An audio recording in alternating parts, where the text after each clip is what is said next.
नमस्कार दोस्तों, जय श्री राम। फिर से स्वागत है आपका हमारे एक नई वीडियो में। और आज हम बात करेंगे CAA के बारे में, यानी सिटीजनशिप अमेंडमेंट एक्ट, नागरिकता संशोधन कानून। तो आज फिर से स्वागत करते हैं हम कुलदीप जी का। नमस्कार। नमस्कार सर। तो कुलदीप जी, हमारे दर्शकों को बताइए कि पहले तो ये बताइए कि CAA होता क्या है और इसका क्या काम है।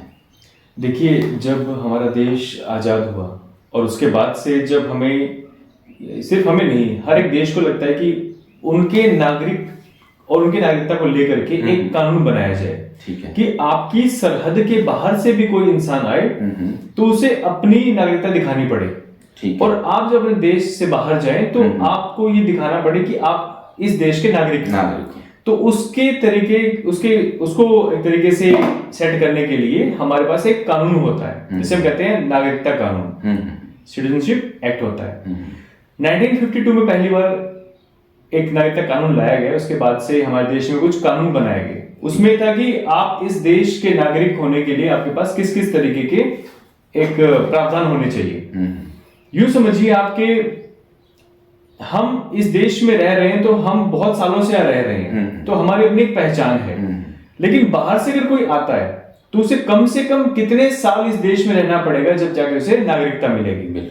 और हम अगर किसी और देश में जाते हैं तो उस देश का अपना कानून होता है कि वो कितने सालों तक आप वहां रहें, उनकी सरकार में काम करें, उनके वहां कुछ करें और उसके बाद आपको वहां की नागरिकता मिले, जिसे हम बाकी देशों में PR कह देते हैं कि परमानेंट रेजिडेंस वहां मिल जाता है।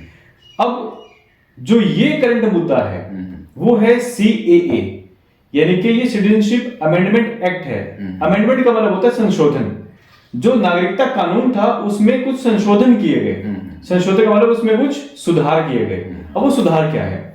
सुधार ये है कि हमारे देश के आसपास जो 3 मुस्लिम देश हैं, जिसमें पाकिस्तान, अफगानिस्तान और बांग्लादेश, ये तीनों देश इस्लामिक रिपब्लिक हैं। मतलब ये बने ही धर्म की बुनियाद पर हैं। जिनमें से ये मानिए कि पाकिस्तान साफ हमें मालूम है कि 1947 के बाद जो बना, तो उसके पीछे का रीजन ये था कि वो धर्म के आधार पर बना हुआ देश है। अब कोई देश धर्म के आधार पर बनता है तो उसमें एक धर्म के लोग ज्यादा होते हैं।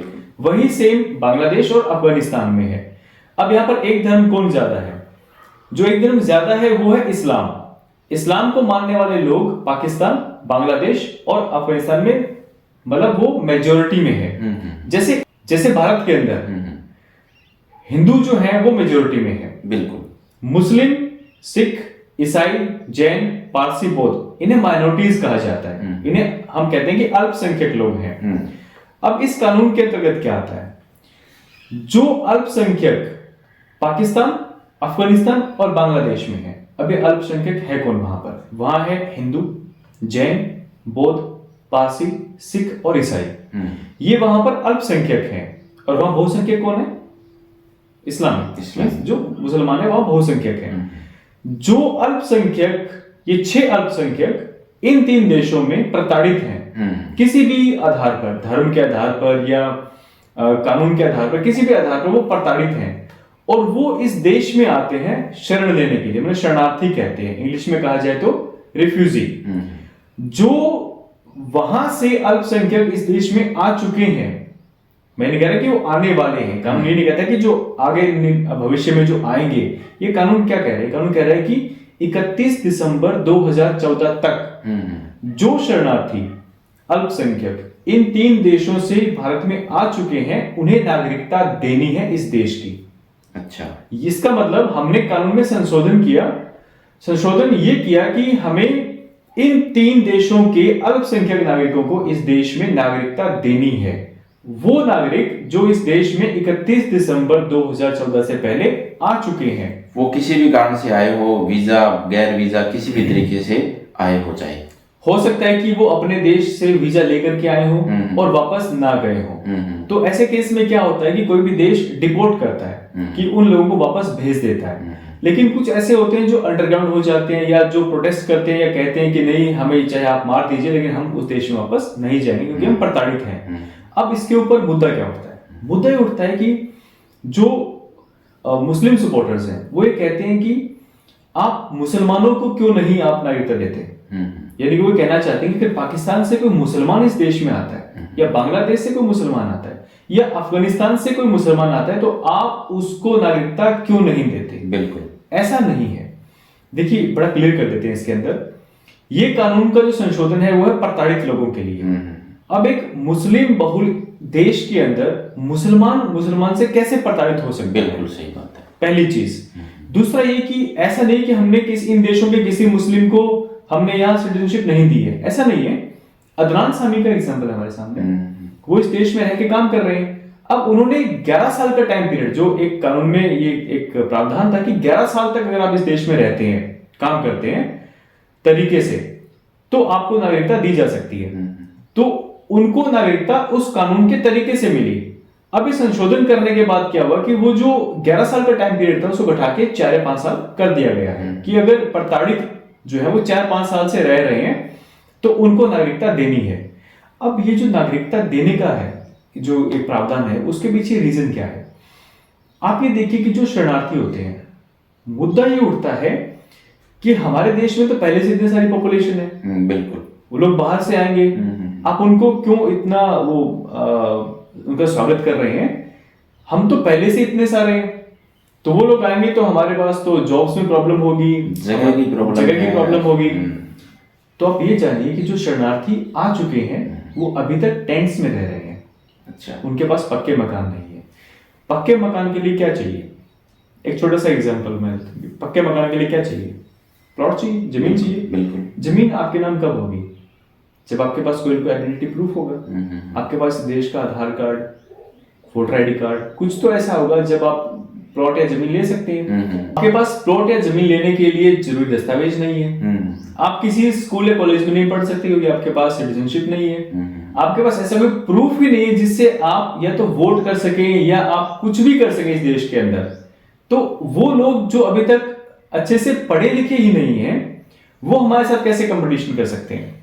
इसमें एक बात और कहना चाहूंगा मैं आपको कि जो स्पेशली हमारे देश में जी जो दस्तावेज तो बनाए जाते हैं और बहुत ही फास्ट बन जाते हैं, और अगर हम बात करें कि वोटर कार्ड की, वो तो इतना फास्ट बन जाएगा कि अगर कल ही बंदा कोई नेपाल से है तो आज उसका वोटर कार्ड बना के वोट डलवा देंगे। बिल्कुल। तो इसी के लिए तो एक और कानून आने वाला है, चर्चा में मैंने कहता कि वो आने ही वाला है। एनआरसी के बारे में बात कर रहा हूँ, जो एक तरीके से हर एक नागरिक को रजिस्टर करने का कानून है कि आपको अपने कुछ वर्षों तक का आपको प्रूफ देना पड़ेगा कि आप इस देश में रह रहे हैं।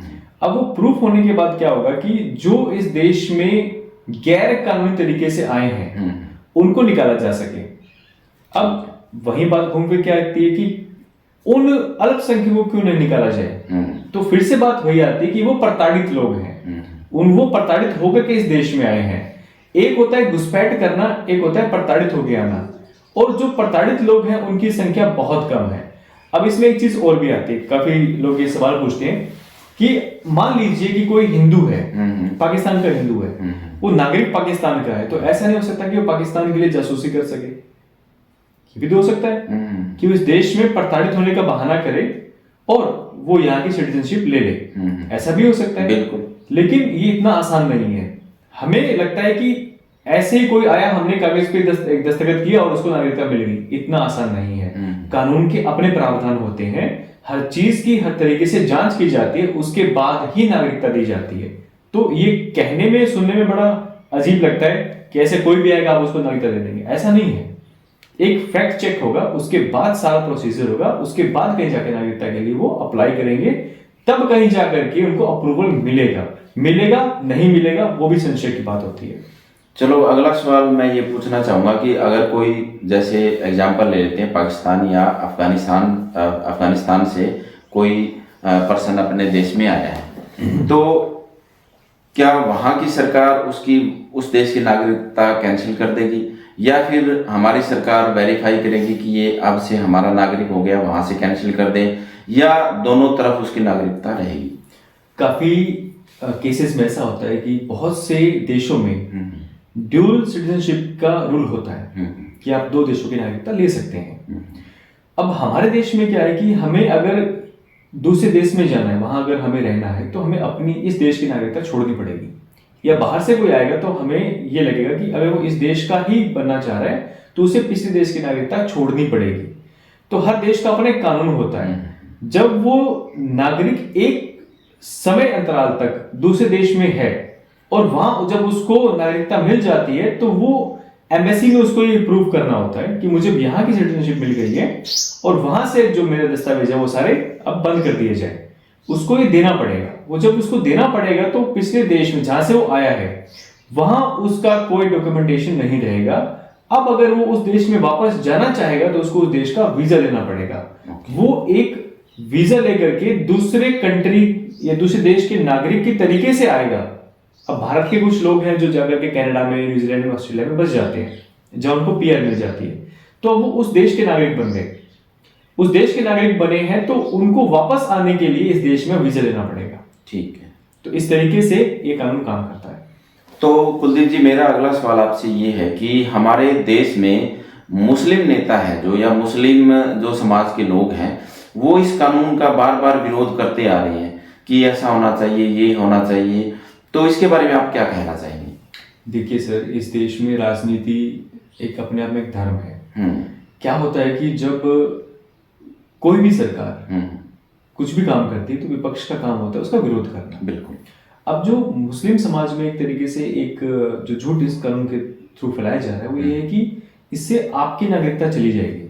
पहली बात ये है कि जो सीएए है वो नागरिकता छीनने का कानून नहीं है, वो नागरिकता देने का कानून है। ठीक है। वो नागरिकता देता है। वो किसको नागरिकता देता है? वो देता है उन अल्पसंख्यकों को, जिसका मैंने आपको बताया, हिंदू, जैन, सिख, पारसी, बौद्ध और ईसाई।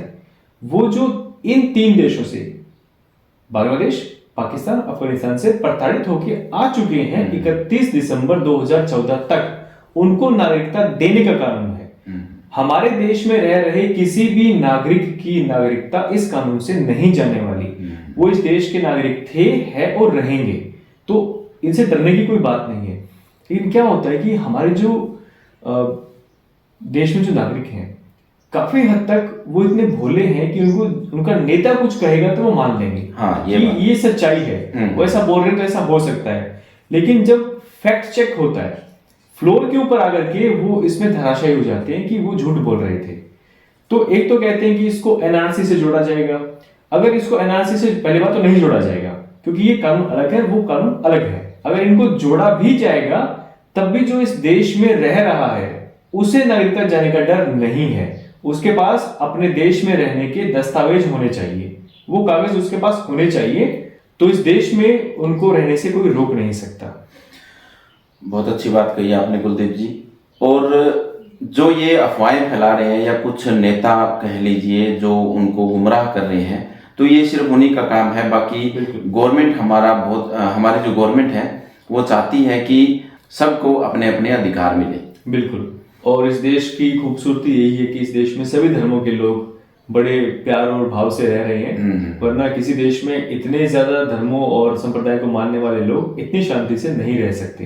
ये इस देश की एक बड़ी खूबसूरती है कि हम सब मिलकर के एक साथ रह रहे हैं। और किसी भी देश की सरकार ये नहीं चाहेगी कि उस देश में इस तरीके के दंगे या इस तरह की घटनाएं हो जिससे उनकी छवि देश में दुनिया में खराब हो।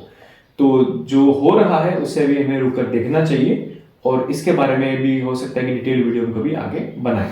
चलिए, मैं आपसे एक आखिरी सवाल और पूछ लेता हूं कि अभी जो पिछले कुछ सालों में एक दूसरे देश में जाने का प्रोसेस है वो काफी टाइट हो गया है जी। पहले ये ओपन था, स्टडी वीजा आसानी से मिल जाते थे और टूरिस्ट वीजा तो खैर आज भी मिल जाएंगे, लेकिन उनका लंबा प्रोसेस नहीं होता। तो क्या कोई ऐसा देश है जहां पे जाना या पीआर लेना आसान हो? हमारे देश के कुछ युवा या नागरिक ये सोचते हैं कि हम वहां जाके बस जाएं या काम करें, तो है ऐसा कोई देश आपकी नज़र में, या हम अपने दर्शकों को बता सकें कि जहाँ पे ऐसा कुछ पॉसिबल है? देखिए क्या होता है कि जो डेवलप्ड कंट्रीज हैं, मैं बात कर रहा हूँ America, Australia, Britain, Russia, New Zealand, इन देशों में जाना मुश्किल होता है। थोड़ा मुश्किल होता है, ऐसा नहीं कि ये असंभव है, लेकिन थोड़ा मुश्किल होता है क्योंकि उनके अपने रूल्स हैं। वो अपने देश में एक ऐसा कानून उन्होंने बनाया हुआ है कि ऐसे लोग ना आ जाएं जिनसे उनके देश को कोई नुकसान हो। खासकर 9/11 के बाद सभी देशों ने इस तरीके के कानून बनाए हैं कि वो एक सख्ती बरते। लेकिन जो देश अंडर डेवलपमेंट है, मतलब वो अभी तक विकासशील नहीं हुए हैं, भारत एक विकासशील देश है, लेकिन कुछ देश ऐसे हैं जिनकी इकोनॉमी इंडिया से भी डाउन है, वो देश की सरकार ये चाहती है कि विकासशील या विकसित देश के लोग आकर के उनके देश में बसे, मतलब वो बिजनेस करें और उनकी इकोनॉमी को बढ़ाए। तो अफ्रीकन कंट्रीज ऐसी हैं जहां पर बहुत सारे भारतीय जाकर के वहां रहते हैं, आसानी से उनको वहां जो है कि वहां की पीआर मिल जाती है। उसका बेनिफिट उन लोगों को ये होता है कि वो अपना बिजनेस एक नई कंट्री में सेटअप कर सकते हैं, और उस कंट्री का बेनिफिट ये होता है कि वहां जब बिजनेस बढ़ेगा तो वहां की इकोनॉमी बढ़ेगी। वहां ऐसा हो सकता है कि एजुकेशन के लिए शायद वहां बच्चे ना जा सके इस तरह से, क्योंकि वहां एजुकेशन हो सकता है कि हमारी जो एजुकेशन सिस्टम है उससे भी डाउन हो। लेकिन बिजनेस पर्पज से अफ्रीका के ऐसे बहुत से देश हैं जहां पर सोना बहुत निकलता है, कुछ ऐसे जहां लोहा बहुत निकलता है, कुछ जैसे जहां पर हीरे बहुत निकलते हैं। उनसे रिलेटेड जो बिजनेस होते हैं वो करने के लिए यहाँ से जो कंपनीज हैं वो वहां स्टेबलाइज हो सकती हैं, और इन कंपनीज के अंदर यहाँ के लोग जाके काम कर सकते हैं। इससे दोनों देशों को ये फायदा होगा कि उनकी इकोनॉमी बढ़ेगी, और हम दूसरे देश में जाकर के अपना बिजनेस को सेटअप करेंगे तो वहां कंपटीशन कम होगा। तो ये जो हमसे हम कह सकते हैं निचली श्रेणी के जो देश हैं वहां जाकर के रहा जा सकता है, वहां की पीआर मिलने में ज्यादा दिक्कतें नहीं आती हैं। ठीक है कुलदीप जी, बहुत बहुत धन्यवाद आपका हमारे इस वीडियो को बहुत ही रोमांचक बनाने के लिए। तो फ्रेंड्स, आज के इस वीडियो में बस इतना ही।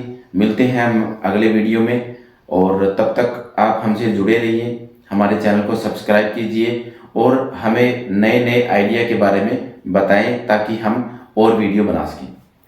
धन्यवाद, नमस्कार, जय श्री राम।